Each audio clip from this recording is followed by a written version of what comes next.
Hello everyone, my name is Nadir Elamin. I'm a cardiology registrar at Sheffield Teaching Hospital and currently doing my MD as a cardiovascular research fellow at the University of Sheffield. I don't have anything to declare, and today I'm going to talk to you about the anti-thrombotic therapy in acute coronary syndrome, particularly in the STEMI patients. Okay. I want to start with this quote. Basically, secret. It's very simple. It's only with the heart that one can see rightly. What is essential is invisible to the eye. And what we're going to talk about today is briefly about the antithrombotic therapy in STEMI in relation to the PCI, and briefly about antiplatelets, a little bit of some recent evidence to support our colleague interventionist in the primary PCIs. And I want to start with this beautiful diagram or picture of the platelet activation process. And it does show the numerous receptors that gets activated during platelet aggregation. And as you can see, all the thromboxane A2 inhibitors, as aspirin, and also on the other side, you see the ADP inhibitors or the P2Y12 inhibitors, such as the ticagrelor and the cangrelor, as well as the indirect ones, such as the clopidogrel and prasugrel. But also you see the glycoprotein inhibitors as well. So it's a very, very interesting slide and very interesting image of the platelet activation. And that's usually my reference to refer whenever I want to read about antiplatelets, antithrombotics in ACS. So as we all know, as interventionists, we know that the mainstay treatment for ST elevation myocardial infarction is primary PCI. However, we do have our antiplatelets that we'd like to use for all our patients. As we know, aspirin is a thromboxane A2 inhibitor. The loading dose is usually 300 milligrams orally. Some countries in Europe, they use 150 IV. And our popular P2Y12 inhibitors are the clopidogrel and prasugrel, and also the ticagrelor. As we know that the cangrelor is an intravenous one. I want to go to this interesting study, which is the Acute trial. And the aim of this study was to compare intravenous aspirin to oral aspirin. And what they did is they recruit patients that had chest pain STEMI within the 6 hours, and they randomized them to either the IV aspirin or oral aspirin. And what they did then is they checked the platelet inhibition assessed by measurement of the arachidonic acid in the lab. Arachidonic acid induced platelet thromboxane release. And what they found actually in 5 minutes and in 20 minutes, there is a significant inhibition of platelet aggregation with IV aspirin compared to oral aspirin. And when we come to one of the trials on the P2Y12 inhibitors about the timing of giving ticagrelor, whether to give it pre-hospital, during transport, or in the cath lab. And this trial is interesting because what they did is, they randomized patients to either receiving pre-hospital ticagrelor versus receiving it in the cath lab. But also what's interesting about it, it didn't show any, the primary endpoints were basically looking at more than a 70% ST segment or ST elevation resolution before the PCI, or finally there's a TIMI3 when they do an angiogram. And it didn't show any different by giving pre-hospital ticagrelor versus the in the lab during procedure or just before the procedure ticagrelor. However, what it did show also that the rate of the stent thrombosis within a month is reduced with the pre-hospital treatment. So which antiplatelet that we use as a second antiplatelet, which is the P2Y12 inhibitor that we use? It's always been a debatable area. It started with clopidogrel being fantastic, and then we had a couple of trials that supported ticagrelor and also prasugrel, and then it just caused us a little bit of confusion about which the best antiplatelets to use. But my take to this all the P2I12 inhibitors in front of us are actually working, and all of them got their different indications. For example, if you look at the PLATO study, and this is a multi-centered double-blind randomized trial, and compared to ticagrelor by loading at 180 milligrams as a loading dose and 90 milligrams twice a day thereafter, versus clopidogrel loading dose either between 300 milligrams to 600 milligrams and a 75 milligrams daily thereafter. And what they looked at, actually, they recruited about 18,000 patients who admitted to the hospital with acute coronary syndrome, either with or without ST segment elevation. And basically what they found as ticagrelor as compared to with clopidogrel significantly reduced the rate of death from vascular causes, myocardial infarction or stroke, without an increase in the rate of overall major bleeding. And I'm very careful who say major bleeding, but with an increased rate of non-procedure related bleeding. Okay.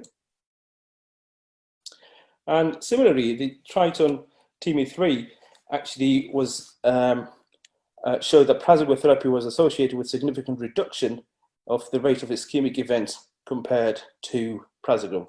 Also, the key safety endpoint was to look at the bleeding event, slightly higher on prasugrel patient as expected. But then this is the first head-to-head randomized trial. It's the ISARA React, which compared ticagrelor to prasugrel.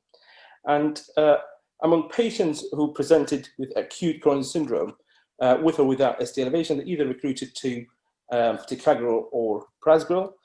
And what they looked at the incidence of death, myocardial infarction, stroke, and what they found is significantly lower with the prasugrel compared to the ticagrelor.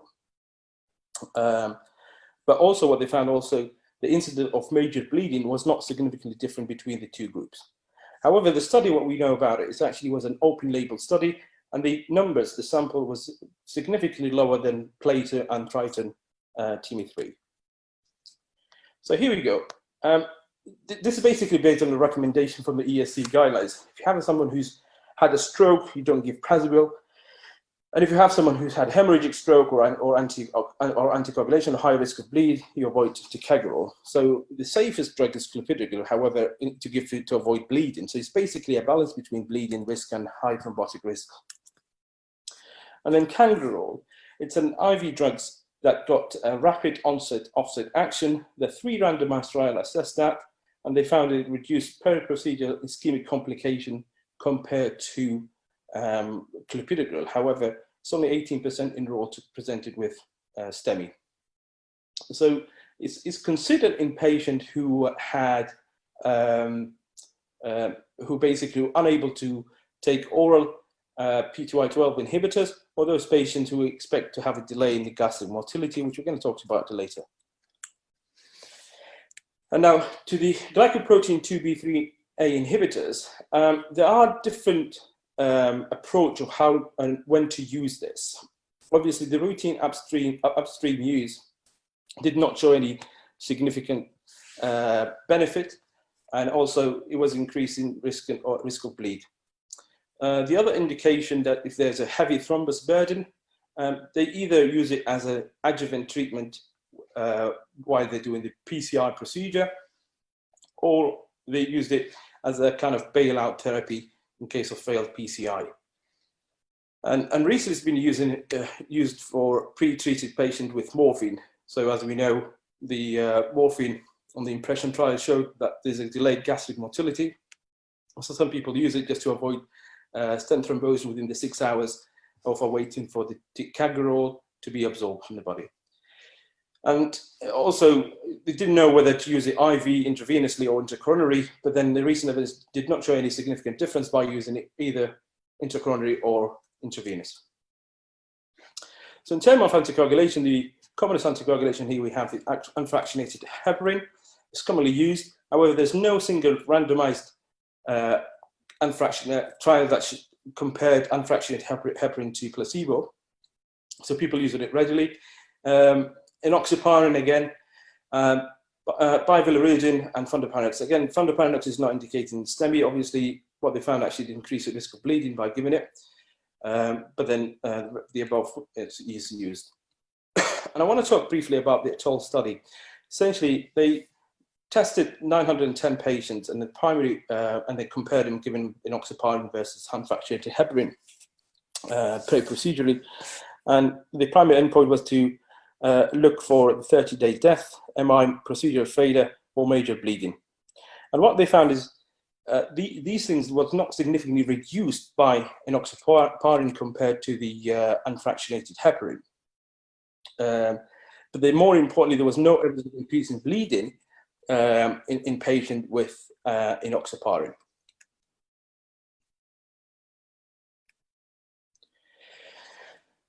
And coming to this interesting study, I don't know if you guys heard about the PENNYWISE feasibility study.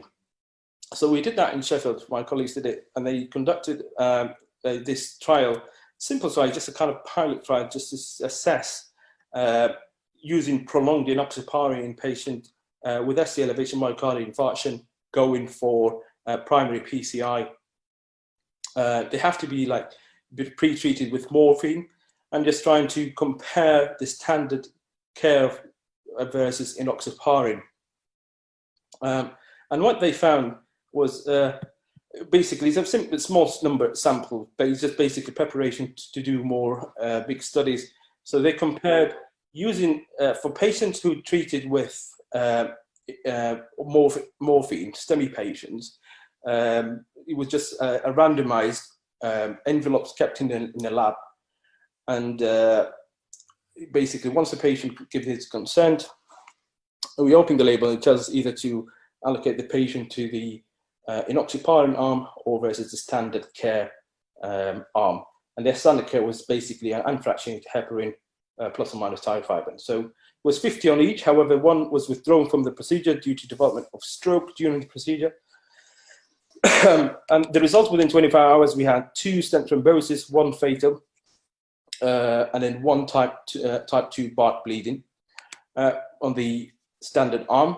Versus if you look at the Inoxaparin, we had 2 type 1 BART bleeding within 24 hours and no stent thrombosis. In 30 days, we didn't have any further events on the standard care arm, but on the Inoxaparin arm, we had 1 death due to heart failure. So essentially my key points here, primary PCI for STEMI is the standard treatment. I know they're going to be talking about, Dr. Ahmed Ali Suliman, we're going to talk about the primary PCR service in Sudan. Also, more importantly, is just to ensure that we have the dual antiplatelet therapy on board. We talked about different types of P2Y12 inhibitors. And then watch out for bleeding risks. Thank you very much. Has anyone got any question?